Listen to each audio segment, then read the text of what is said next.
শত্রু বাস করছে। শত্রু বাস করছে? হ্যাঁ ভাই জঙ্গলি, তুমি জানো না সে কত নিষ্ঠুর প্রকৃতি। সে এক জল্লাদ। জল্লাদ? রাক্ষস বললেও ভুল হয় না। আমি এতদিন তোমাকে বলতে সুযোগ পাইনি। কই ভগিনী, এতদিন তো তুমি আমাকে বলনি। বলো বলো ভগিনী, কে বা থাকে, কোথায় থাকে, কে বসে? তাকে ধরা খুব কঠিন। সে সব সময় এই বনের মধ্য দিয়ে ঘুরে বেড়ায়। ভুরকুণ্ডের দিকে আসিতে একদিনের তরে সাহস পায় না।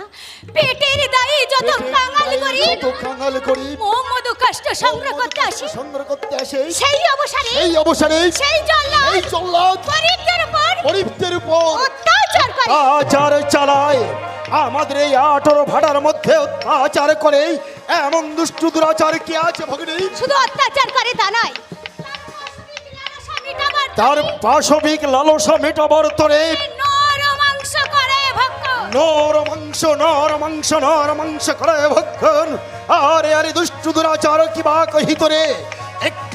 শুধু একটি বার দেখা পেতাম তোরে, কে সগ্র করিয়া কক্ষণ বাঁধিয়া আনিতাম ভগ্নির সকাছে। তারপর এমন শাস্তি দানিতাম তোহরে, চিরতরে মিটে যেত নর মাংসের স্বাদ। তাই বলে ভগ্নি, একটিবার নামটি বলো তাহার। তার নাম দক্ষিণ রায়।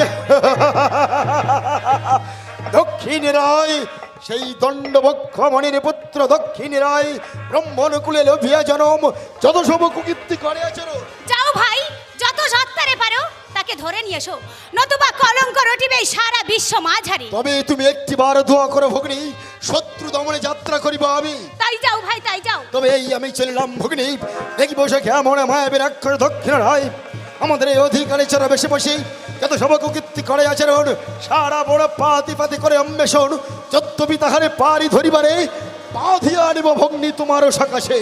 তারপর এমন শাস্তি করিব প্রদান, সেই শাস্তি প্রদানে বুঝাইয়ে দেব সমগ্র বন্যভূমি, রাজত্ব বনবিবি সাজঙ্গলির।